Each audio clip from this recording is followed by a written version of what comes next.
जय जिनेन्द्र वंदितु सर्वसिद्धे धुवे ममल मनोवमं गदिं पत्ते वोच्छामि समय पाहुड मिणमो सुद केवली भणिदम। पंच परमेष्ठी भगवान की जय हो।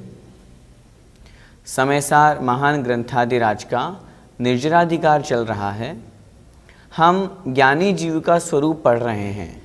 ज्ञानी कैसा होता है? जो अपने आत्मज्ञान से युक्त होता है, आत्मस्वरूप में लीन होता है, उसे ज्ञानी कहते हैं। आज की इस कक्षा में हम जो दो गाथाएं पढ़ेंगे, आचार्य भगवान उसी ज्ञानी जीव के बारे में बता रहे हैं कि वह ज्ञानी जीव चेतन अचेतन और मिश्र सचेतन अचेतन दोनों प्रकार के जो मिश्र पदार्थ हैं, द्रव्य हैं, उनका उपभोग करता हुआ भी किस प्रकार से कर्मों का बंध नहीं करता। उसका सबसे बड़ा कारण है वह आत्मस्वरूप में लीन रहता है। आचार्य भगवान इस बात को एक शंख के उदाहरण के माध्यम से समझा रहे हैं। आइए देखते हैं गाथा क्रमांक 234। भुजन्तस्स विविहे सचित्ता चित्तमिस्ये दव्ये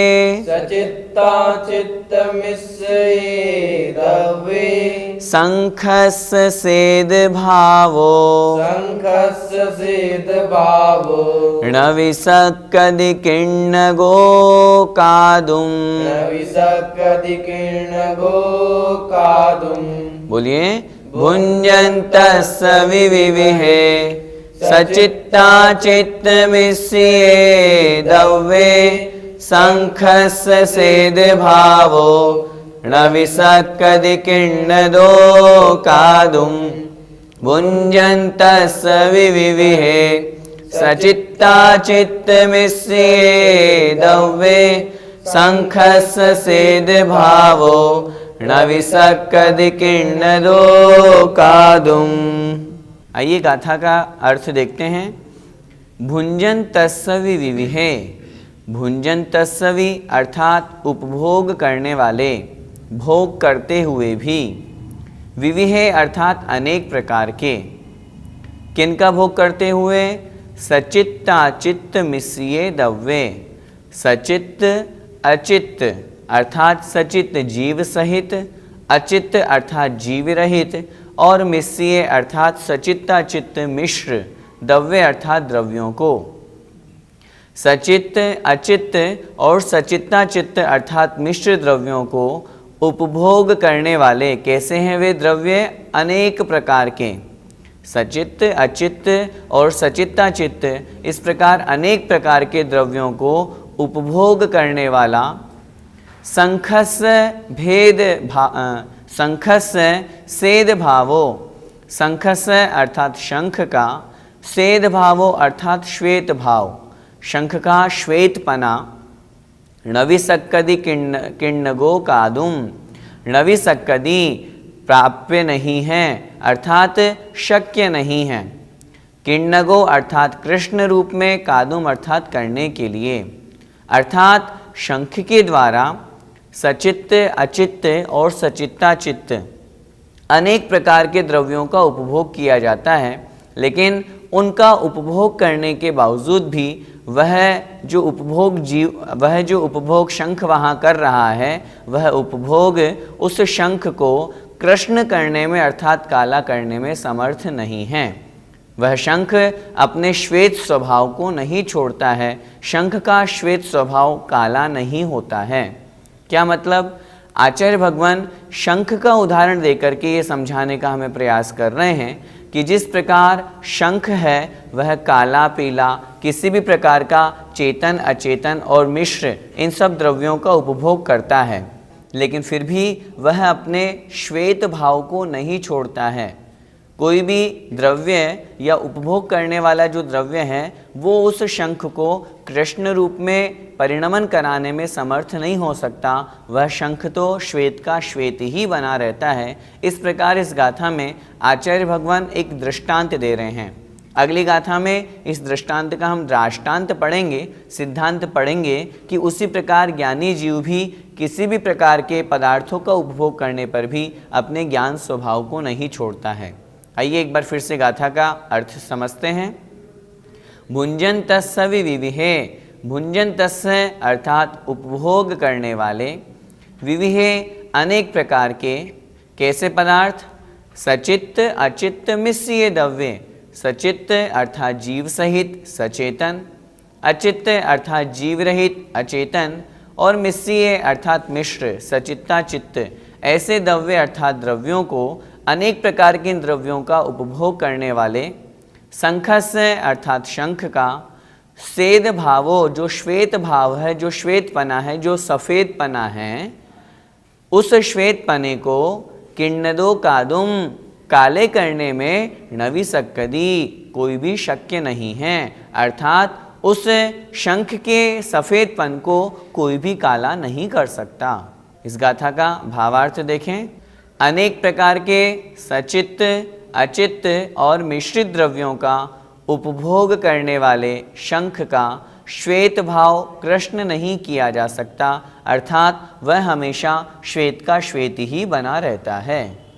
भैया जी, आचार्य भगवान ने यहाँ पर शंख का उदाहरण क्यों दिया? आचार्य भगवान ने यहाँ शंख का उदाहरण इसलिए दिया क्योंकि जिस तरह शंख कृष्ण, नील अथवा किसी भी तरह का काला, पीला, नीला किसी भी द्रव्य का उपभोग करता है। जैसे माना कि शंख का जो भी भोजन है, उस भोजन पानी की अपेक्षा से हम चर्चा करें, यदि वह मिट्टी खा रहा है तो वह मिट्टी रूप में, मिट्टी का जो रंग है उस रूप में भक्षण कर रहा है। यदि वह जल ग्रहण कर रहा है अथवा किसी वनस्पति को भक्षण करता है, किसी भी प्रकार के वस्तुओं को वो ग्रहण कर रहा है।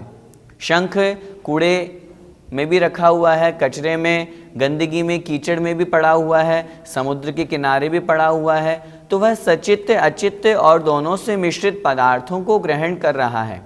रंग बिरंगे अनेक प्रकार के जो पदार्थ हैं उनको वो ग्रहण कर रहा है। इन सब को ग्रहण करने के बावजूद भी शंख हमेशा सफ़ेद ही बना रहता है। शंख का रंग काला नहीं पड़ जाता, शंख पीला नहीं हो जाता। जैसे माना कि अगर किसी शंख ने कोई काले रंग की वस्तु का ग्रहण कर लिया तो ऐसा हो कि शंख काला पड़ जाए, ऐसा नहीं होता है। इसलिए आचार्य भगवान ने यहाँ शंख का उदाहरण दिया। आगे इस शंख के उदाहरण को आचार्य भगवान ज्ञानी जीव के उदाहरण से वहाँ पर सिद्ध करेंगे। इसलिए जिस तरह शंख कुछ भी भक्षण करें, चाहे सचित्त अचित्त अथवा सचित्ताचित्त मिश्र पदार्थ, वे किसी भी रंग के हों तो भी वह अपने श्वेत स्वभाव को नहीं छोड़ता है। वह जो द्रव्य ग्रहण कर रहा है वह उसे काला नहीं कर सकता। इसलिए आचार्य भगवान ने यहाँ शंख का उदाहरण दिया। इस गाथा का हम पद्यानुवाद पढ़ते हैं। जैसा सफेद वह शंख सुशोभता है, निर्जीव जीवमय द्रव्य सुभोगता है। कोई नहीं धवलता उसकी मिटाता, है कृष्णता न उसमें पुनि डाल पाता। अर्थात कितनी सुंदर पंक्तियों में यहाँ पूरी गाथा का अर्थ आचार्य श्री ने प्रस्तुत किया है कि जिस प्रकार सफ़ेद शंख सुशोभित होता है, वो निर्जीव, जीव रहित और जीवमय अर्थात चेतन सचित्त वस्तुओं को भोग करता है, ग्रहण करता है, लेकिन कोई भी पदार्थ उसकी धवलता को, उसकी श्वेतिमा को नहीं मिटा सकता। कोई भी उसमें कृष्णता अर्थात कालापन नहीं डाल सकता। वह अपने स्वभाव से च्युत नहीं होता। ठीक उसी प्रकार ज्ञानी जीव की कैसी स्थिति होती है, क्या परिणति होती है, अगली गाथा में हम देखते हैं।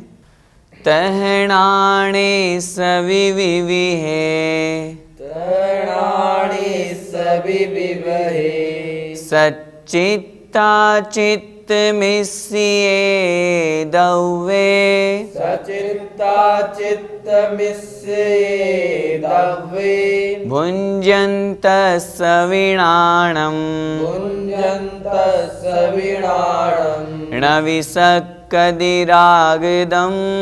नेदुं, णविसक्कदिरागदं नेदुं। बोलिए तहनाणि सविविहे सच्चित्ता चित्तमिस्ये दव्ये भुञ्जन्तः सविणाणं न विसक्कदिरागदं नेदुं तहनाणि सविविहे सच्चित्ता चित्तमिस्ये दव्ये भुञ्जन्तः सविणाणं न विसक्कदिरागदं नेदुं। इस गाथा का अर्थ देखें। तह अर्थात उसी प्रकार। किस प्रकार? जैसा कि हमने पूर्व गाथा में पढ़ा कि वह जो शंख है वो चेतन, अचेतन और मिश्र सभी प्रकार के द्रव्यों को ग्रहण कर रहा है, चाहे वह काला हो, चाहे सफ़ेद हो, चाहे पीला हो, चाहे नीला हो। अनेक वर्ण वाले द्रव्यों का ग्रहण करते हुए भी वह अपने श्वेत पनी को नहीं छोड़ता है। वह द्रव्य का उपभोग उसमें कालापन नहीं ला देता है। तह उसी प्रकार, अब दृष्टांत को समझें। तह उसी प्रकार णाणिस्य अर्थात ज्ञानी के, वि मतलब भी, विविहे अनेक प्रकार के, णाणिस्य अर्थात ज्ञानी के, विविहे अनेक प्रकार के, सच्चित्ता चित्त मिस्ये दव्ये, सच्चित्त अर्थात सचित्त जीव सहित सचेतन, अचित्त अर्थात अचित्त अचेतन अर्थात जीव रहित, और मिस्ये अर्थात मिश्र सचित्त और अचित्त से मिले जुले हुए सचेतन अचेतन, ऐसे दव्य अर्थात द्रव्यों का। भुञ्जन्तस्सवि अर्थात उपभोग करते हुए भी, उसी प्रकार उस ज्ञानी जीव के, जो वह ज्ञानी जीव है, वह अनेक प्रकार के सचित्त अचित्त और मिश्र द्रव्यों का, पदार्थों का उपभोग करते हुए भी णाणम अर्थात ज्ञान को न विसक्कदि नहीं जा सकता, रागदम नेदुम राग रूप ले जाया। अर्थात यह उसका ज्ञान स्वरूप है, जो उसका आत्मा का स्वभाव है, आत्मा का ज्ञानी जीव का स्वभाव ज्ञान रूप, वह ज्ञानी जीव का स्वभाव, ये अचेतन आदि जो पदार्थ हैं, सचेतन आदि जो पदार्थ हैं, ये पदार्थ उस ज्ञानी जीव के ज्ञान को रागदम नेदुम न विसक्कदि राग रूप नहीं ले जाया जा सकता। अर्थात उस जीव को वे राग रूप नहीं बना सकते। क्यों नहीं बना सकते? क्योंकि वह अपने आत्म स्वरूप में लीन हैं। क्या कहना चाह रहे हैं? आचार्य भगवान यह कह रहे हैं कि जिस प्रकार उस शंख में श्वेतिमा ही हमेशा बनी रही, वह काले रूप में परिवर्तित नहीं हुआ, उसी प्रकार ज्ञानी आत्मा का स्वभाव ज्ञान में है, वह ज्ञान में तल्लीन है। चाहे वह सचेतन अचेतन किन्हीं भी पदार्थों का उपभोग करे, लेकिन फिर भी वह राग रूप परिणमित नहीं हो सकता। उसका जो आत्मा का स्वभाव है ज्ञान स्वरूप में लीन होना, वह बस उसी में स्थिर रहता है। एक बार फिर से गाथा का अर्थ देखें। तह अर्थात उसी प्रकार, णाणिस्य अर्थात ज्ञानी के, वि मतलब भी, विविहे अनेक प्रकार के, सचित्त अचित्त और मिश्रित पदार्थ, चाहे वो जीव सहित हो, चाहे जीव रहित हो, अथवा मिश्र दोनों से मिले जुले सचित्ता चित्त हो, ऐसे पदार्थों का, ऐसे द्रव्यों का। भुज्यन्तस्सवि अर्थात उपभोग करते हुए भी, णाणम अर्थात वह ज्ञान को, जो ज्ञान है उस ज्ञान को रागदम नेदुम न विसक्कदि राग रूप नहीं ले जाया जा सकता। उन द्रव्यों के द्वारा उस ज्ञान को रागी नहीं बनाया जा सकता, उस ज्ञानी जीव को राग रूप परिणमन नहीं कराया जा सकता।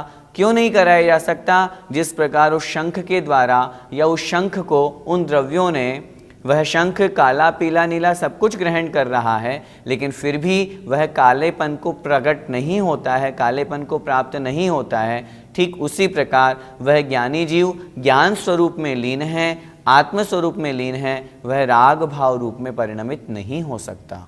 गाथा का भावार्थ देखें। इसी प्रकार अनेक प्रकार के सचित्त अचित्त और मिश्रित द्रव्यों का उपभोग करते हुए ज्ञानी के ज्ञान को अज्ञान रूप अर्थात राग आदि रूप में नहीं किया जा सकता। भैया जी, ज्ञानी का स्वभाव क्या है? ज्ञानी का स्वभाव है ज्ञान दर्शन में स्थित होना। जैसा कि पूर्व की गाथाओं में बहुत से स्थानों पर हमने इस प्रश्न पर चर्चा की, जो अपने ज्ञान दर्शन रूप आत्मा का जो स्वभाव है, आत्मा का स्वभाव क्या है, आत्मा का लक्षण क्या है? उपयोगो लक्षणम। अर्थात ज्ञान दर्शन रूप उपयोग ही आत्मा का लक्षण है और उसी को आत्मा का स्वभाव कहते हैं। यहाँ पर जिस ज्ञानी की चर्चा चल रही है वो ज्ञानी कौन सा है? जो अपने आत्म स्वभाव में लीन है, शुद्धोपयोग को प्राप्त है, वीतराग स्व संवेदन से युक्त है। ऐसे उस वीतरागी ज्ञानी की यहाँ पर बात चल रही है और उसका स्वभाव है जो सभी रागादि विकारी भाव विभावों से दूर है, वही ज्ञानी का स्वभाव है। भैया जी, क्या निमित्त ज्ञानी जीव का कुछ भी बिगाड़ नहीं कर सकता? आपने ज्ञानी जीव के लिए यह प्रश्न किया है। हम आपसे निवेदन करना चाहते हैं, यहाँ ज्ञानी से तात्पर्य है आत्मज्ञान में तल्लीन, आत्मस्वरूप को प्राप्त जो मुनि महाराज हैं वे। उनके बाहर बहिरंग में किसी भी प्रकार के कोई भी निमित्त मिले, वे उन्हें अपने आत्मभाव से नहीं चिगा सकते, अपने आत्मभाव से नहीं डिगा सकते। हमारे शास्त्रों में ऐसे बहुत से उदाहरण हैं। गजकुमार मुनि महाराज के ऊपर जलती हुई सिगड़ी रख दी तो भी वे अपने आत्म ध्यान से नहीं डिगे, तभी तो अंतर मुहूर्त में मोक्ष पद को प्राप्त कर लिया। निमित्त तो उन्हें मिला था, वे चाहते या उनका परिणाम बिगड़ता तो वे अपने आत्म स्वभाव से छूटते और बहिरंग में द्वेष करने लगते या उस सिगड़ी को हटाने का प्रयास करते, अपने आप में अग्नि से जलना महसूस करते। लेकिन उनका स्वभाव आत्मा में लीन था, वे आत्मा में तल्लीन थे, वे अपने आत्म स्वभाव ज्ञान स्वभाव को प्राप्त हो चुके थे, तो वे निमित्त उनका कुछ भी बिगाड़ नहीं कर पाए। जो जीव वीतराग अवस्था को प्राप्त हो जाता है, उस समय राग द्वेष का अभाव हो जाने के कारण से उन्हें निमित्त से कोई मतलब नहीं होता है, क्योंकि उपयोग तो दोनों में से एक ही स्थान पर रहेगा। जब आत्मा में उपयोग है तो बहिरंग निमित्त में उपयोग नहीं, और जब बहिरंग में अगर निमित्तों में उपयोग रहेगा तो फिर निश्चित सी बात है वह जीव आत्मभाव से चिग जाएंगे, अर्थात च्युत हो जाएंगे, अर्थात वे फिर ज्ञानी से अज्ञानी बन जाएंगे। इस प्रकार जो आत्मभाव में लीन हैं उनका निमित्त कुछ नहीं कर सकते, जो बहिरंग में हैं ज्ञान स्वभाव से युक्त हैं लेकिन अभी आत्म ज्ञान स्वभाव से युक्त नहीं हैं, सराग अवस्था में हैं, वे भले ही निमित्त के प्रभाव से उनका उपादान कुछ कार्यकारी हो सकता है, इसमें कोई आपत्ति नहीं है। भैया जी, क्या यह गाथा अविरत सम्यक दृष्टि पर लागू हो सकती है? नहीं, यहाँ पर वीतराग सम्यक दृष्टि जीव की चर्चा चल रही है। चतुर्थ गुणस्थानवर्ती सराग सम्यक दृष्टि जीव की चर्चा नहीं है। चतुर्थ गुणस्थानवर्ती सम्यक दृष्टि है, सम्यक ज्ञानी हैं, इसमें कोई आपत्ति नहीं है। लेकिन यहाँ किस ज्ञानी की बात चल रही है? जो वीतराग अवस्था को प्राप्त हो चुके हैं, उन ज्ञानी मुनि महाराज की बात चल रही है, जहाँ पर न राग है, न द्वेष है, न मोह है। चतुर्थ गुणस्थानवर्ती जीव के तो अभी राग भी है, द्वेष भी है, मोहनीय कर्म भी है, उसके तो अभी अप्रत्याख्यान प्रत्याख्यान संजलन सब कषाय मौजूद है, वह तो राग द्वेष भी करता है। उस जीव की यहाँ पर चर्चा नहीं है। यहाँ पर चर्चा है वीतराग स्वसंवेदन ज्ञान से संयुक्त जो ज्ञानी हैं, जो आत्मज्ञान में लीन है, ज्ञायक स्वभाव से युक्त है, उस ज्ञानी जीव की जो मोहनीय कर्म का पूरा क्षय करके या उपशम करके 11वें गुणस्थान की अपेक्षा से भी हम चर्चा करें तो जहाँ मोहनीय कर्म नहीं है, राग द्वेष नहीं है, उस जीव की यहाँ पर चर्चा है। भैया जी, ज्ञानी जीव सचित्त आदि पदार्थों को कैसे भोगता है? यहाँ पर 3 प्रकार के द्रव्यों की पदार्थों की चर्चा की गई, सचित्त, अचित्त और सचित्ता चित्त। सबसे पहले तो हम समझे सचित्त किसे कहते हैं? जो जीव सहित हैं, जिनमें जीव हैं, वे पदार्थ कहलाते हैं सचित्त। ज्ञानी जीव कैसे भोगता है? अगर किसी मुनि महाराज को जो आत्म ध्यान में लीन है, हम उन्हें कहेंगे ज्ञानी जीव। जो आत्म ध्यान में लीन है, शुद्धोपयोग को प्राप्त है। बाहर से किसी पशु ने उनके ऊपर उपसर्ग किया, पशु क्या है? सचित्त। किसी शेरनी ने उनको खाने के लिए आगे बढ़ी, उनको खा रही, उनके शरीर को खा रही है, उनके ऊपर उपसर्ग हो रहा है, तो सचित्त पदार्थों का उपभोग उन ज्ञानी जीव के द्वारा किया जा रहा है। लेकिन फिर भी वे अपने आत्म स्वभाव में लीन हैं, इसलिए उन सचित्त द्रव्यों का उपभोग करते हुए भी वे अपने आत्म स्वभाव से च्युत नहीं होते। अचित्त पदार्थ जैसे बारिश है, जैसे पांडवों को लोहे के गर्म आभूषण पहनाए गए, ये अचित्त हैं, इनमें जीव नहीं है। ज्ञानी जीव इनका उपभोग कर रहा है लेकिन फिर भी आत्म स्वभाव से च्युत नहीं हो रहा। सचित्ता चित्त, जैसे माना कि कोई व्यक्ति है, कोई मनुष्य है, उसने बेरवशात मुनि महाराज के ऊपर किसी हथियार के द्वारा उनको मारना चाहा, तो हथियार हो गया अचित्त, जो मार रहा है वो हुआ सचित्त। इस प्रकार सचित्ता चित्त। तीनों स्थितियों में वह ज्ञानी आत्मा अपने बहिरंग रूप से हमें लग रहा है कि वे उन सब द्रव्यों का उपभोग कर रहे हैं, लेकिन आत्मा में एकता होने से, आत्मा में लीनता होने से वहाँ पर उन द्रव्यों के निमित्त से उस आत्मा में कभी भी राग भाव उत्पन्न नहीं हो रहा है, क्योंकि वे अपने आत्म स्वभाव में लीन हैं। ऐसी स्थिति में उनकी अवस्था कैसी होती है? वीतराग अवस्था होती है, स्वसंवेदन ज्ञान रूप अवस्था होती है, जो कि रागादि विकारी भावों से दूर होती है।